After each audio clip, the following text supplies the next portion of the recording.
ఈరోజు పేట్ బైసరాబాద్ police station పరిధిలో మా యొక్క Pet Basheerabad CI Vijayavardhan, crime inspector Ajay and team కలిపి వాళ్ళ ఒక పాత నేరస్తుని పట్టుకోవడం జరిగింది. అతని పేరు సాయి కుమార్, సునీల్ చౌదరి అలియాస్ సాయి కుమార్. ఇతని నేటివ్ ఆఫ్ సంగారెడ్డి. ఇతను స్నాప్చాట్లో మహిళలను పరిచయం చేసుకొని వాళ్ళకి మాయమాటలు చెప్పి ఒక కాస్ట్లీ రిచ్ పర్సన్ లాగా బిహేవ్ చేసుకుంటూ పద్ధతి పెట్టుకుంటూ బట్టలు వేసుకుంటూ కిరాయి కార్లు పెద్ద పెద్ద కార్లు కిరాయికి తీసుకొని అందరూ పరిచయమైన వ్యక్తులతో నేను బాగా రిచ్ పర్సన్ లాగా వాళ్ళని పరిచయం చేసుకున్న తర్వాత క్లోజ్గా ఉన్న తర్వాత వాళ్ళ దగ్గర ఉన్న బంగారాన్ని తీసుకొని చిన్న బాగా వాళ్ళ దగ్గర చిన్న చైన్ ఉంటే నేను పెద్దగా చేసిస్తానని, లేకపోతే నేను పెండెంట్ చేస్తానని చెప్పేసి అట్లా వాళ్ళ దగ్గర ఇట్లా కొత్తగా వారానికి ఒకరిని, 10 రోజులకు ఒకరిని, నెలకొకరిని అట్లా పరిచయం చేసుకొని వాళ్ళ దగ్గర బంగారాన్ని చీట్ చేసుకొని పోవడం జరుగుతుంది. అందులో భాగంగా ఇతను ఈరోజు మార్చి నెలలో మన దగ్గర కేసెస్ అయితే దాంట్లో ఈరోజు మన దగ్గర పట్టుకొని అరెస్ట్ చేయడం జరిగింది.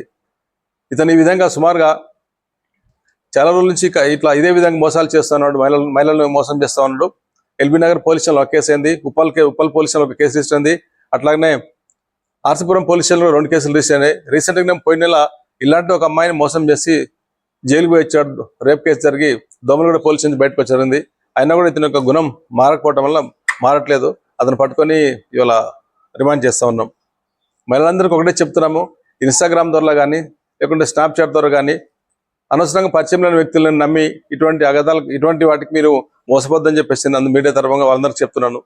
కాబట్టి అతని దగ్గర సుమారుగా ఇప్పటి వరకు 20 మంది విక్టిమ్స్ 1 by 1 దాంట్లో తెలుసుకోవడం జరిగింది.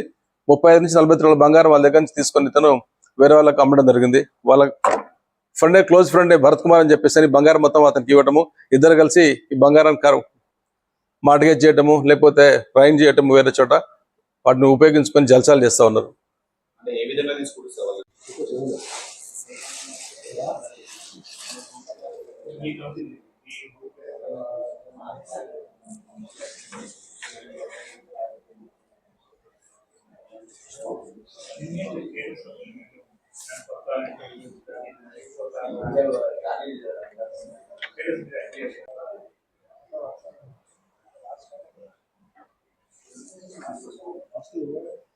స్నాప్చాట్ సేమ్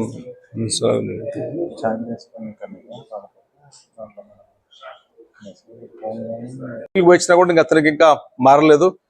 లాస్ట్ మంత్ కూడా దోమలగూడ పోలీస్ స్టేషన్ నుంచి ఒక రేప్ కేసులో కూడా జైలు పోయి బయటకు రావడం జరిగింది. ఒక చైన్ స్నాచింగ్ అని చెప్పేసి కంప్లైంట్ వచ్చింది. మేము కేసు రిజిస్టర్ చేసినాం. ఆ అమ్మాయితో మా కేసు అయిన తర్వాత అమ్మాయితో పిలిపించి మాట్లాడినప్పుడు డౌట్ వస్తూ ఉంది. డౌట్ వచ్చి మేము ఏం చేసినామంటే అమ్మాయికి లేదమ్మా వాళ్ళ బ్రదర్ని పిలిపించి మీ అమ్మాయి మీ సిస్టర్ మంచిగా అడగండి. ఆ అమ్మాయి ఖచ్చితంగా అబద్ధాలు చెప్తుంది. ఆ అమ్మాయి